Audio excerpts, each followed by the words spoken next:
Hello, good morning dear students. 10th class chemistry chapter number 4। आज का topic है हमारा इलेक्ट्रॉनों की साझेदारी से अणुओं का निर्माण। देखिए, इलेक्ट्रॉन साझेदारी करके किस तरह से अणुओं का निर्माण बनाते हैं, वो उसके बारे में आज हम आपको समझाते हैं। हाइड्रोजन के अणु का बनना। हाइड्रोजन का इलेक्ट्रॉनिक विन्यास क्या होता है?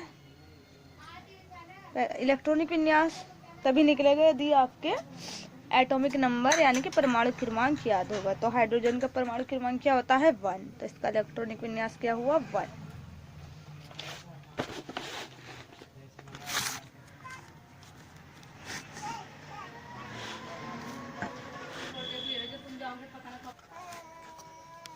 हाइड्रोजन की बाहरी यानी कि के कोश में एक इलेक्ट्रॉन है। ठीक है, के कोश को भरने के लिए इसको एक और इलेक्ट्रॉन की आवश्यकता होती है। यानी कि पहली कोश में कितने इलेक्ट्रॉन होते हैं? 2। तो इसकी पहली कोश में कितने इलेक्ट्रॉन है? 1। इसलिए हाइड्रोजन के दो एटम्स अपने इलेक्ट्रॉनों की साझेदारी करके हाइड्रोजन का अणु यानी कि H2 बनाते हैं। संयोजकता इलेक्ट्रॉन दिखाने के लिए बिंदुओं या क्रॉस का उपयोग करते हैं।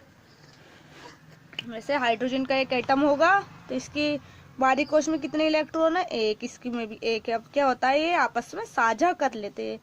ठीक है, साझा यानी कि एक दूसरे से साझेदारी कर लेते हैं। ठीक है, जैसे एक एग्जांपल से आपको समझाती हूँ। जैसे दो दोस्त है, ठीक है, दोनों एक के पास तो पेन है लेकिन उसके पास कॉपी नहीं है, और जो दूसरा वाला है उसके पास है कॉपी।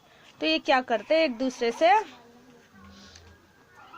दूसरे से अपने मतलब वो उसको जब उसको कॉपी की जरूरत एक दूसरे आपस में बांट कर वो एक दोनों काम कर लेते हैं। ठीक है, तो इसी तरह से यहाँ पर साझेदारी होती है इलेक्ट्रॉनों की। तो ये साझेदारी हुई और ये क्या बना? H2 अणु यानी कि हाइड्रोजन अणु। ये होगी इनकी संरचनात्मक सूत्र, यानी कि हाइड्रोजन और हाइड्रोजन के बीच में एक सिंगल रेखा है जिसको हम सिंगल बॉन्ड कहते हैं। देखते हैं, दो एटम्स के बीच एक इलेक्ट्रॉनों की साझेदारी द्वारा बने बॉन्ड को एकल बॉन्ड या सिंगल बॉन्ड कहते हैं। इस संबंध यानी कि बॉन्ड को दो एटम्स के बीच एक रेखा के द्वारा व्यक्त करते हैं। यानी कि दो एटम्स के बीच कितने इलेक्ट्रॉनों की साझेदारी हुई है? 1 इलेक्ट्रॉन्स की। ठीक है,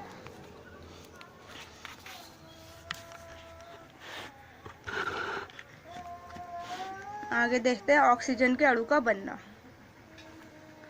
ऑक्सीजन का इलेक्ट्रॉनिक विन्यास क्या? पहले इसका एटॉमिक नंबर लिखेंगे, यानी कितना होता है एटॉमिक नंबर? 8। और इसका इलेक्ट्रॉनिक विन्यास क्या हुआ? 2 और 6। तो पहली कोश यानी कि के में 2 इलेक्ट्रॉन हो गए और दूसरी में कितने हो गए? 6, और होने चाहिए कितने? 8। देखते हैं ऑक्सीजन की संयोजकता कोश यानी कि सबसे बाहरी कोश जो होती है इसको संयोजकता कोश कहते हैं, में 6 इलेक्ट्रॉन होते हैं। ऑक्सीजन के दो एटम के दो इलेक्ट्रॉन्स साझेदारी करके ऑक्सीजन का अणु बनाते हैं, जिससे दोनों एटम्स के बीच द्विबंध बन जाता है। और अब देखते हैं हम इनका दो एटम्स हो गए किसके? ऑक्सीजन के। ठीक है, इनकी बाहरी कोश में कितने इलेक्ट्रॉन है? 6। इसके भी 6 है। तो ये आपस में इन्होंने साझा किया दो इलेक्ट्रॉन्स का।